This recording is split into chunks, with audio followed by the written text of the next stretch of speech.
In this video, I will show you how to corner clip in Roblox. Corner clipping is a technique used in some Roblox games to quickly navigate tight corners or spaces. To corner clip, go to Settings, Enable or On Shift Lock Switch. Click on Resume. Put your character's shoulder against the corner. Make sure the shoulder glitch on the corner.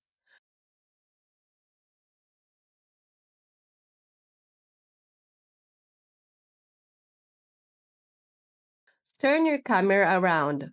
Press Shift Lock or go into first person. And that's it. For more videos like this, hit the subscribe button and click the notification bell so that you get notified for our new uploaded videos. See you next time!